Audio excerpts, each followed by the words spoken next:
Please scream, hoot, and holler for Alex, Jordan, Bitsy, and Tyler!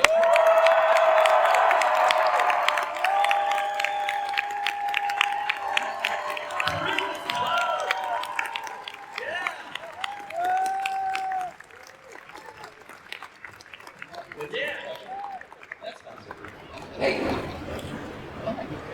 How's everybody? Hi. I immediately hit myself in the face with the mic. That's why business plans are important in the SAG contract. Seriously. First off, Tyler, I remember that it might have been one of the first shows that you worked after you appeared as Superman. Here, I want to say it was 4 or 5 years ago. And it's great to see you again. Thank you for coming back. And for the rest of you, welcome to Dallas. All of you, welcome to Dallas. Thanks for spending your weekend with us. It's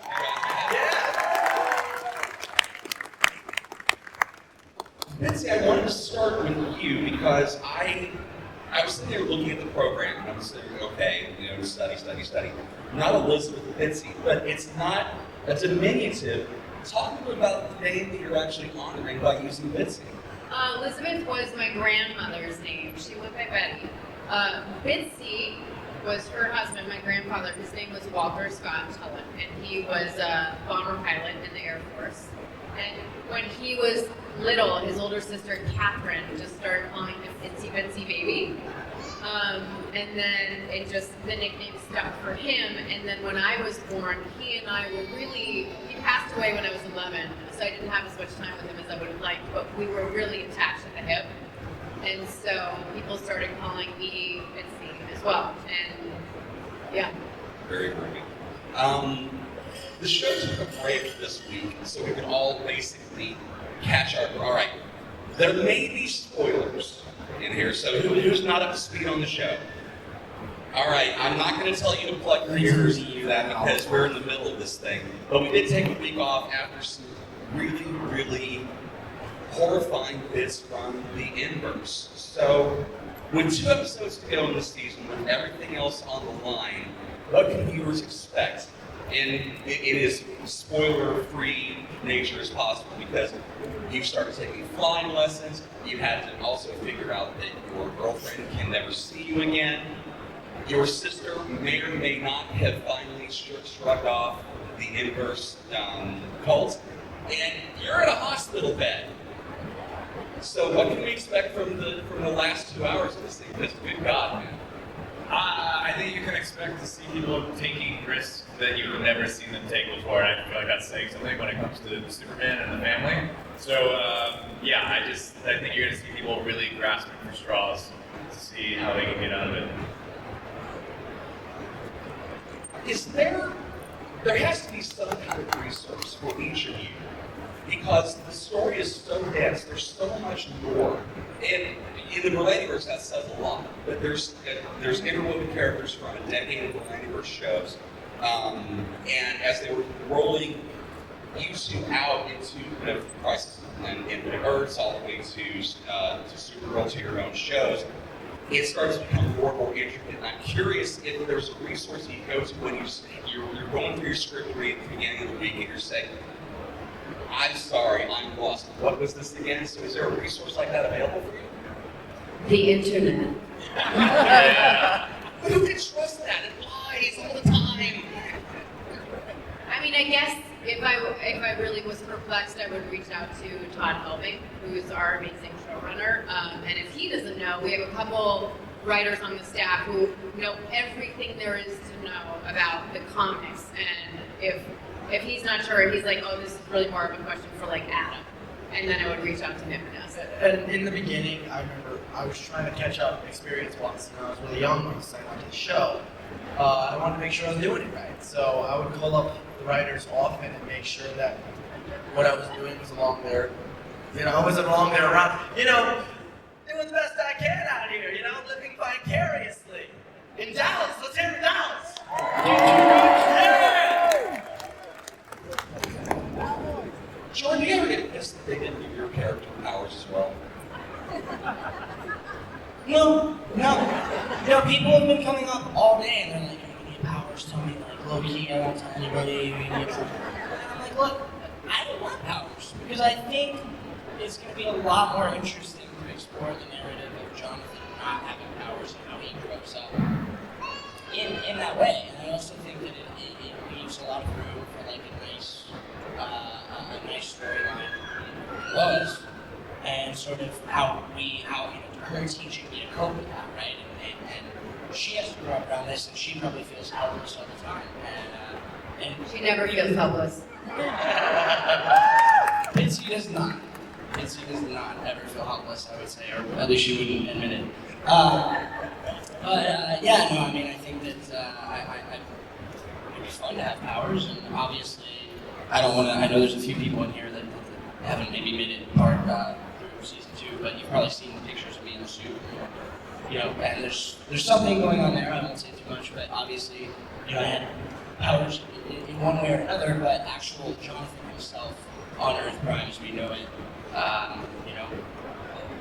don't know, and I don't know if I want them, truthfully. I don't want him to get powers yet. I don't want to be the only one without him. I like having him like.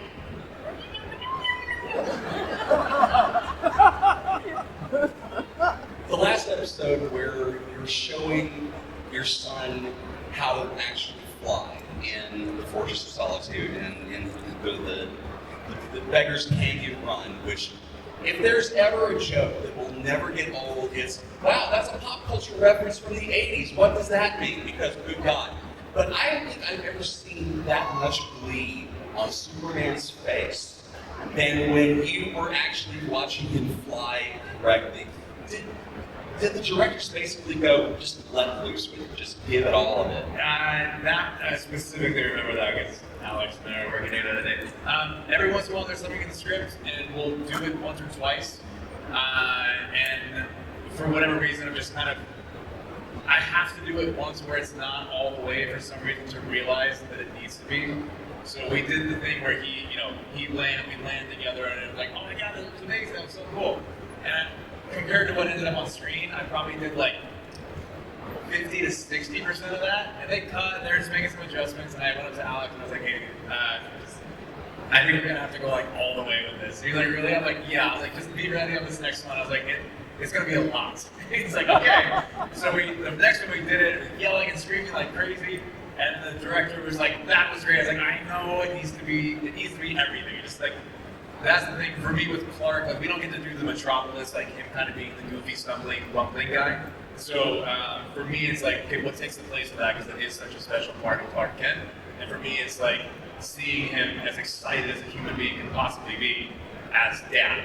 So that's always really fun. And so then it eventually evolved into Alice and I jumping up and down, holding each other. It was just, yeah. So it's fun when those moments come up. It takes me usually a take to realize that it needs to be that, but eventually it just goes like, all right, let's dial it, let's go 100.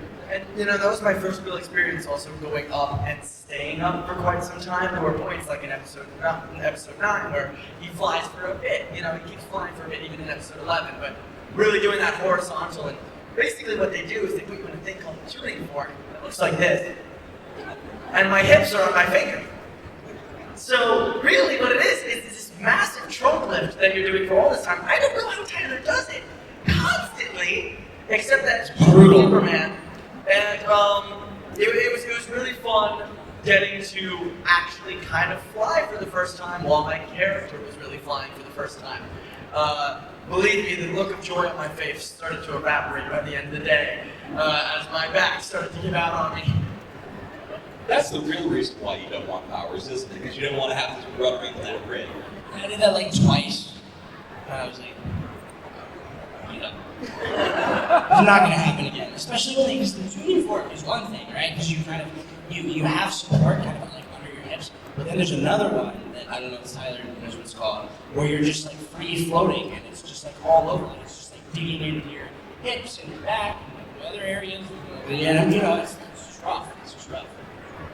Find a movie called The Puma Man on Mr. Science Theater 3000. You'll know what flying is not supposed to look like. Trust me on that title.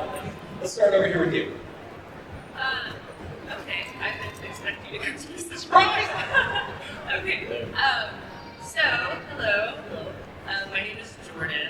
I know I already talked to the team. Yeah. Yes, so we have a lot of Jordans in the house.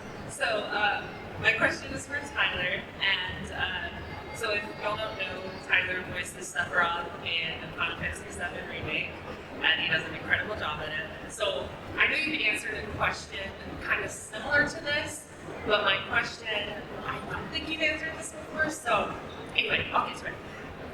Who do you think would win in a fight, Sephiroth or Superman? Oh, Superman, come on. Why do you think that? Just because. Superman. No, I mean, it's funny. I mean, I've gotten more into the mythology of Sephiroth and everything, and there's obviously something very special about him as well. But I just feel like, I don't know, I spend more time with Superman, so I feel a stronger loyalty there. Plus, my family's here, and I don't want to get in trouble. Yeah. I got you. Thank you so much. Plus, you're contractually obligated to say Superman at this point. Right back here. So my question was actually about the flying rig, just for Tyler mainly, because you do it mostly.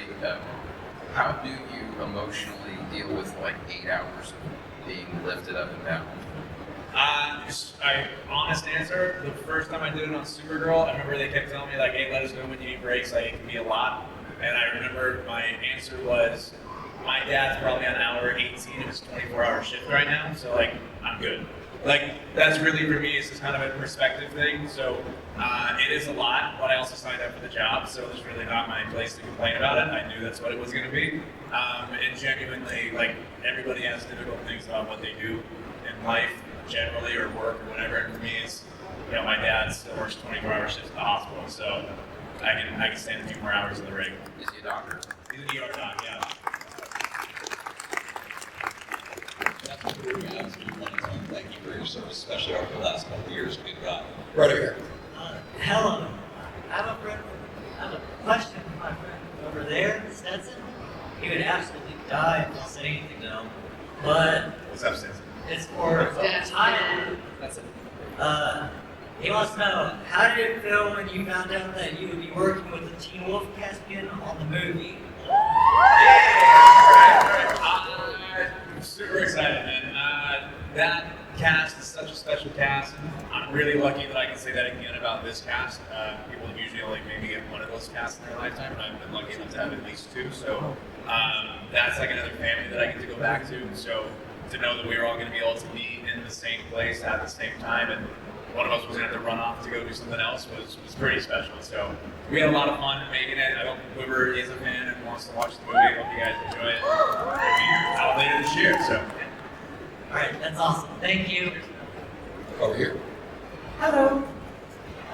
This is a general question, and I'm not sure if you're going to be able to answer it, but is Superman and Lois actually set on Earth pregnant? It's because I really don't believe that it is.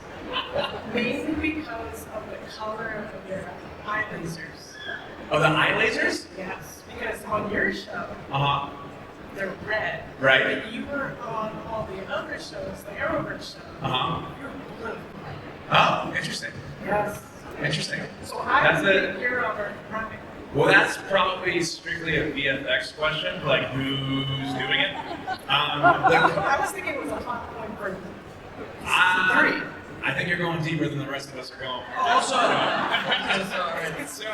No, but honestly, I mean, it could be a VFX choice they want to do with the show that tonally is different. The colors on our show are different than a lot of the other shows, so that could be part of it. Yes, there's a lot of things about it, but I also know that, like, Todd Helming has said, like, you know, these last couple episodes, you get a lot of answers to a lot of questions and things like that, so I say, it's easy. You have 2 episodes to go. Watch the next 2 weeks. You get a bunch of answers. But for sure you're on Earth running? I said, you'll get a bunch of answers in 2 weeks. It's not even 2 weeks, it's like 10 days. All right, thank you, I appreciate it. NDA. Right over here. Yeah, I like my job. Don't make me lose it, all right? Hi guys, how you doing? I just wanted to say that I really, really love this show, and in my opinion, it's like a million times better than anything they've been doing on the big screen for the last few years. Tyler, you bring a humanity back to Superman that makes him Superman, and Bitsy, you're everything I wanted in Lois that Amy Allen was not. Controversial. Just Shots fired. Just thought to ask, do you get any comparisons between your portrayals and the movie portrayals and what other fans in general think? Any comparisons? Yeah, you got many from the fans.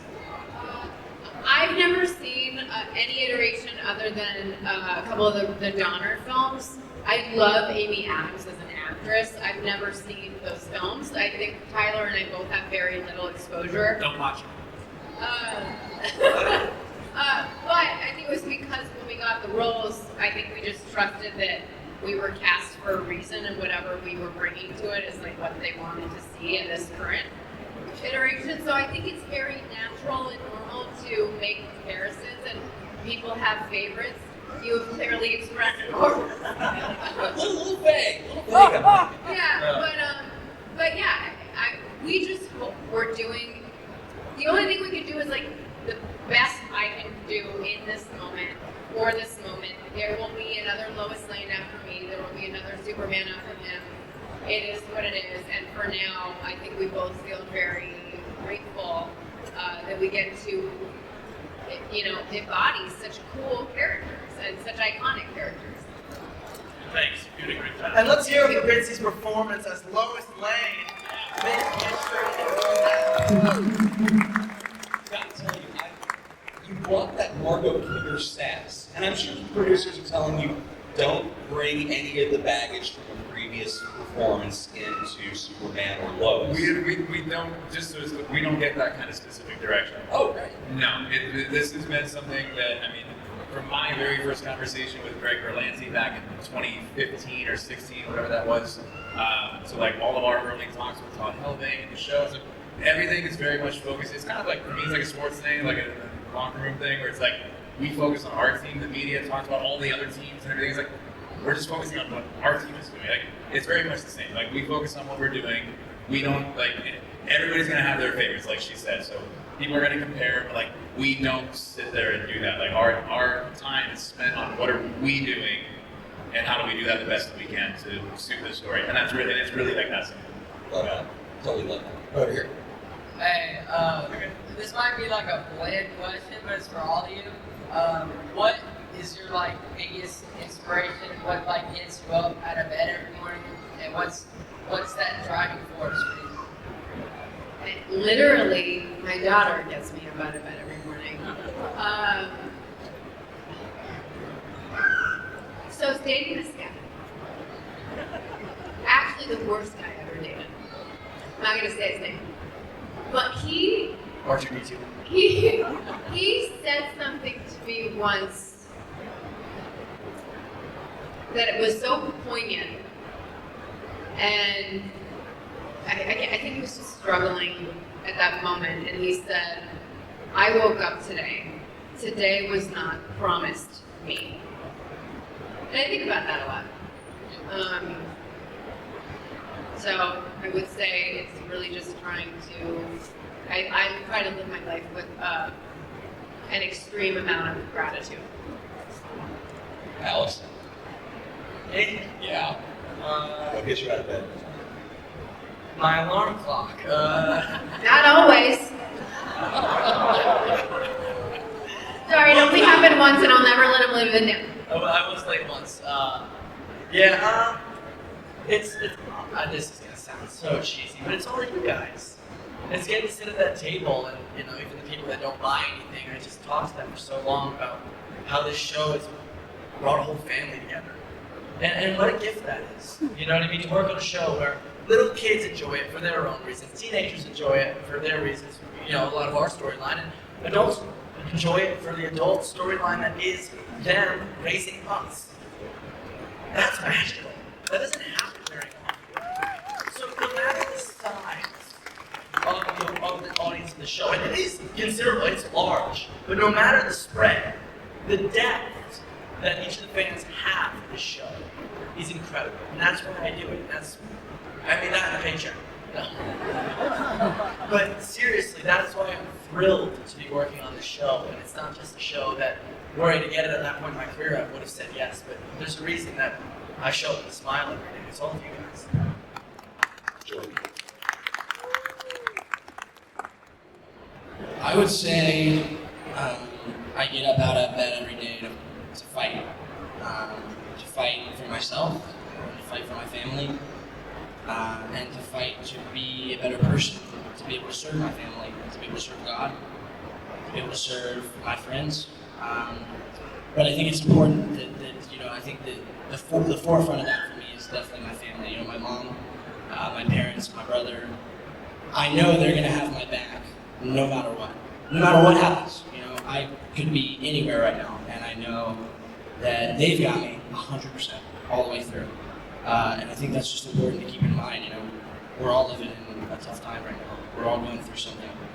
And I think, if we wake up in the morning and we just strive to make the right choices as consistently as we can, and we're easy on ourselves and forgiving of ourselves, and things will get better. Things will get better. It's just always good to look ahead and focus on not on the past, but the future, the present, and what you can do to better those things. So.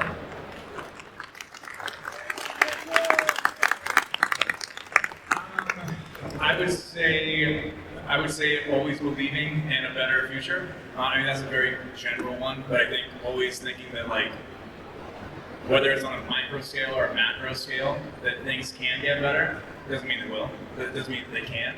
And to that point, I would say probably the idea that every day you wake up, anything can happen. Maybe not specifically in your area, but anything can happen on a given day, and everything can change in one moment. It can be that, it can be for the better or for the worse, but that potential is there.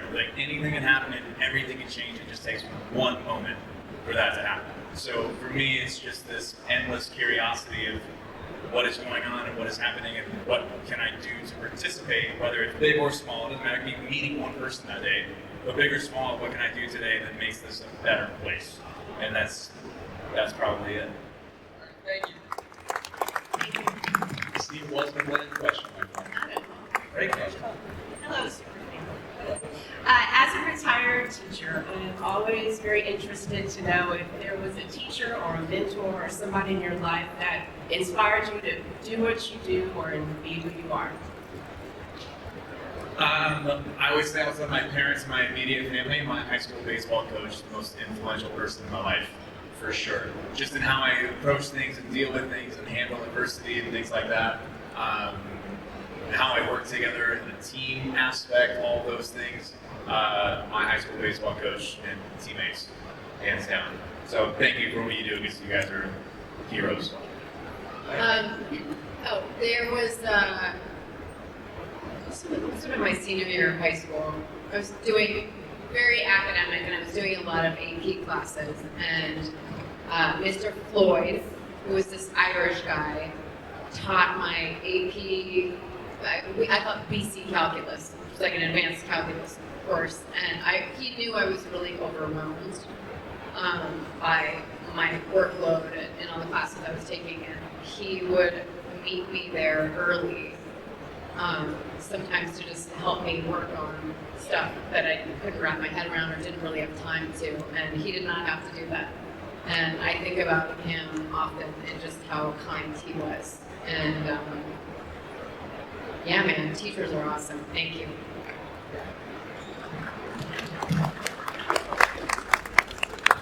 Sorry. What was the question? I'm sorry. I'm straight up blanked. Mentors. Obviously, just a minute ago, I was talking about my mom and 100% the biggest, no question. But also, I would say just a lot of the friends I grew up with taught me a lot of different things. And I think that anybody can be a mentor. And it's not necessarily, I can't think of anybody in specific, but I would say that anybody can be a mentor. And a mentor doesn't have to mean that they are mentoring you in a positive way. I think that you can see somebody that you perceive as a mentor initially, and you come to realize that maybe they're not who you thought they were initially, and maybe there's somebody that you can learn, oh, I thought this was what I wanted, but in reality, maybe there are repercussions from that aren't so good. And so, you can learn from all different kinds of people, but I think to look for people, when you're getting advice from people, I think it's important, I'm not going to get financial advice from a homeless man, right? You want to see somebody that you see that they have the success that they claim they do, and then go based off of that, and not just somebody that speaks big and talks big and is all bark and no bite, so to speak. So I grew up in New York City. I went to the public school system, and my high school was really cool. I only went to 2 years before career stuff took over. My high school was this arts high school, and it was really fancy. It was one from Fame, right? It was the, everyone goes there. It was cool. But the teacher that changed my life was in my middle school. My middle school was pretty underprivileged. All the kids were really poor. And I was really badly bullied. I mean, I was an obnoxious little piece of work, and I still am. But, man, I was getting jumped every day. I was getting the crap beat out of me. It was rough there, but there was this one teacher, Mr. Winterfield, who I really want to see again, actually. He was my science teacher, and I loved science at the time. It was actually what I wanted to be at the time. I wanted to be a physicist. And, there was a point in which, first of all, he used this sarcastic tone with all the students. He talked to us all like we were adults, and he made us all feel seen and heard, and everyone kept failing every single one of his tests, but we all loved him anyway. He was that kind of guy. And there was one point, I already kind of knew the curriculum, because I really loved science at that point. It was just earth science. And there was one point in which I was just misbehaving in class, and instead of reprimanding me, he asked me to teach the class. And I made a whole little lesson plan. And I came in one day, and I taught this whole class on earthquakes. And I think I learned a valuable lesson from all of that. Actually, went on to teach another class later on, but that was a different story. I think I learned something about direction, creativity, the direction that you take. Because it doesn't take very much to be loud. It doesn't take very much to go very far in one direction. But if you find a unique direction to go, you can do something that other people haven't done. Teaching the class, that was his very creative solution to who I was. And it changed who I was. And it made me realize that I care a lot about people, where at that time, I really didn't care about anyone because how I was being treated. So, I have a lot to thank for him. He made me who I am. I don't even think he knows it. So that's the power of teachers. You don't even know how many of those kids are sitting right now that you changed their entire life. So thank you.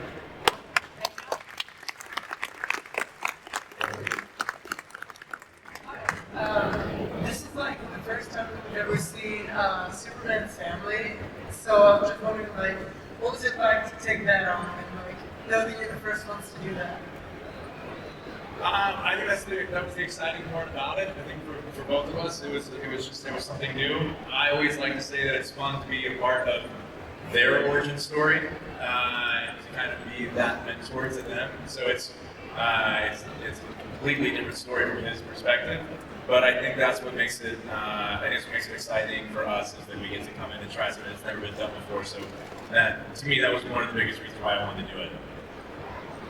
Yeah, I just think that there's an added complexity and depth that we are able to mine and explore because they're parents, and it's just one extra thing that we get to play with. And so I really just, when Todd Helming sat the two of us down to sort of pitch us the show, I think it was not even just the idea of them being parents, but being parents to teenagers.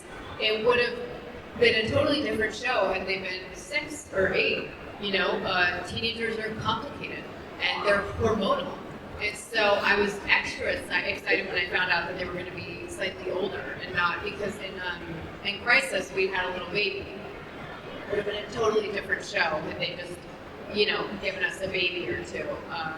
So I think it's just wonderful. Did they do chemistry reads with various actors before they brought in Jordan and Alex? So, we run with both. Were there other reads prior, or did they already have that decision before they brought them in for you guys? I read with, I wasn't in town when we did Jordan's, but for Alex's, there were a couple people that came in. We were there for that, and then I'm guessing you read with a few. I read with. And did you guys do a chemistry? Or Did we do a chemistry read? Yeah. Oh, no. No, I'm talking about Yeah. Yeah, I read with both of them. Tyler was out of town for the auditions for Jordan, and there were other actors, and I think the right people got the part. Thank you. And also, I read for Jordan. I already had it. He came along. Yeah, like a week later. It's just rock, paper, scissors at that point, right? Yeah. Right over here. Hi, I'm Maddie, and this is my first Fan Expo. Woo! Yeah! Cheer Maddie! So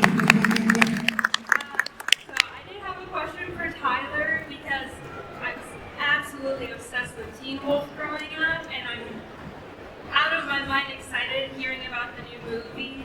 So I just wanted to ask you, is it more fun to be Derek or Clark? It depends on the day. If I feel like smiling all day, then it's Clark. If I'm not having the greatest day, then Derek. It's easier to work. I tend to relate to Derek a little bit. The question was more fun. More fun? Oh. See, you can't do this. I told you, my two groups of best friends are honestly from this show and from that show. So it's impossible. It's a win-win. It's a win-win. I'd never actually pick one over the other. Thank you. I'm very lucky for that. So I'm sorry, it's a boring answer though. We are running short on time, so let's go as rapid fire with as many people as we possibly can. Let's go here first.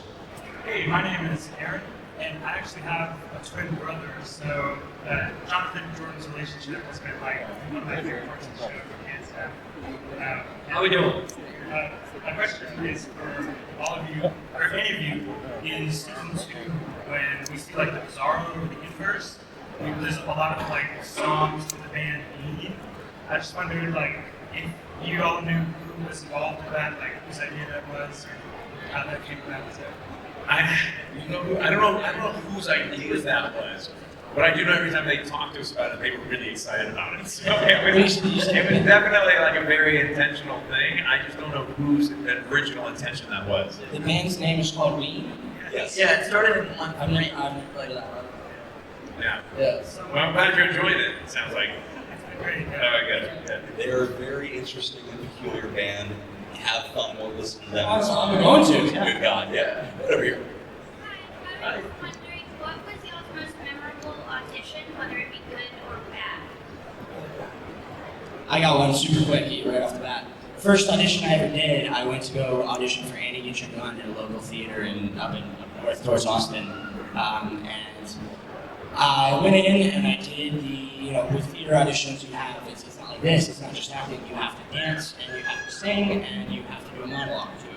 And I did the monologue, or I sang and danced and all that, which I was very unfamiliar with, I was already very uncomfortable. And then I went in and I did the monologue, and I think I messed up like one word, and I said, sorry, let me take that back. And they were sitting right about where those guys are in the middle, and they were just like, go ahead and do it again. And I did it, and then I left the theater, and I was just bawling my eyes out, like just bawling. I thought he was in there like Simon Cowell, like that dog was trash. Like I thought he was in there like making fun of me, and so it was a horrible experience with that. And I booked it. Can I quickly answer one too? I had one I used to do when I was a little kid. I used to do acting as well. Man, I was a little kid, and I was always told say yes to everything. And it was a Ford commercial about lacrosse. You know something about it. And so okay, so this is what happened. So they come up to me, little me, I'm sitting in the chair, they're coming up to me and go, so do you play lacrosse? And I'm like, yeah. I never heard of it. Never heard of lacrosse. I wasn't here. They don't have lacrosse in here. And so I go in there and there's a lacrosse stick. And I'm thinking, oh crap. So they go, all right, we'll throw you the ball, catch the ball, say the line. Now I played baseball a little bit as a kid. I was never very good. I never made contact. So I'm sitting there, lining up, and they're already going, I don't know about this kid. They got this like $2,000 camera sitting right there. I don't know why they had it for an audition. It was, it was back in the days where you did it in person. Threw me the ball. It went out of the park. I was feeling good about myself, but then it started bouncing around the room right by the camera. They're like, oh, wow. So they're like, all right, we'll place the ball on the ground. Pick up the ball. And I'm like, I got this easy. Go around, flings up to the ceiling, flings back around, and they just come up to me and they go, You don't play lacrosse, dude. I was just sitting there, I was like, no. I didn't get the audition. Sorry. Is it cool if we just to get to other questions we skip forward? No. Thank you. Right over here. Hi, how are you guys doing? Good, how you doing? Good. I'll make this really fast. Tyler, man, you guys are crushing season 2, and that scene with you and Vinci in the Bizarro when she's leaving and you guys are arguing, that I was like, wow, like I mean, and the other scene that you had with Jordan and when you're talking to him and he's on the bed. That whole scene, I had to call my mom and tell her I'm sorry for all the crap I used to do as a kid. I mean, the writers are great. The parenting stuff is like the favorite stuff that I love the show. I got 2 boys myself, 9 and 7, so I have something to look forward to as they get older. So, That's awesome, man. Thank you very much. Very kind. Thank you. Thank you guys. Thank you so much, man. You have the last question. Make it a good one. All right. I'm a huge fan. I love your portrayals of Lois and Clark. I'm a huge fan from way back in the day when they had like Dean Cain and Terry Hatcher on TV.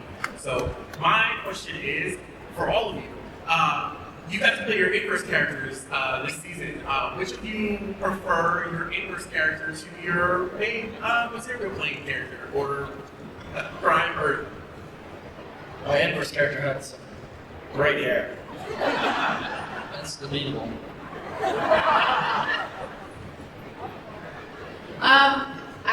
I prefer Lois, but I did like the wig. I'm not gonna lie. I like the wig. I like the bangs. I like the wig. I loved it. I thought it was sick. I thought it was an absolute blast. Straight up, it was some of the most fun I've probably ever had playing any character. Just because like it was so opposite, and I really wanted to milk that and really like make that clear differentiation between, you know, Jonathan and Bizarro John. I mean, I thought, you know, I was like, how can I make this as different as possible? And I think I did. And, I mean, I was happy with how it came out. I actually haven't watched any of season 2 except for 2:10 and 2:12, I think, because those were ones where I was like that character and I really wanted to see. I was like super anxious, like, oh, it's gonna look like, and I was like, not, but I think it was pretty good. So I had a blast playing that. I thought I would play that the whole show if I could. I would say I had it was a lot of fun. Bizarro in the early parts of the season. I had some talks with Todd helping about what it was, and so I had like enough of an understanding what we were doing there at the time. But by the time we got to the flashback episode on the Inverse Earth, that was, for an episode, that was about the most fun I've had shooting on the show, because with Superman, there are a lot of rules and boundaries and things you have to play within, and I appreciate that about him. That's what I do like about him. So I will say, the scene with Mitzi in the front yard, like, those are things I never get to do as Clark or Superman. So it was extremely fun for an episode, but on a day-to-day basis, I still prefer Superman. Yeah. all right, thank you. And I hope you stole one of those other jackets. Yeah, I saw the red pants. 2 episodes left in season 2. Have you started filming season 3 yet, or is you're on a little bit of a break? No, we're on hiatus right now. Yeah. I can't wait for these 2 episodes because, seriously, I am glad to see that people are responding to this. It's wonderful to see Superman done in a way that the team's doing. Your chemistry is fantastic. Thank you for being here. Thank you for being in Dallas this weekend. It's an absolute gas to have you guys. Seriously. Thank you. Alex, Vinci, Tyler, thank you once again. Thank you for that.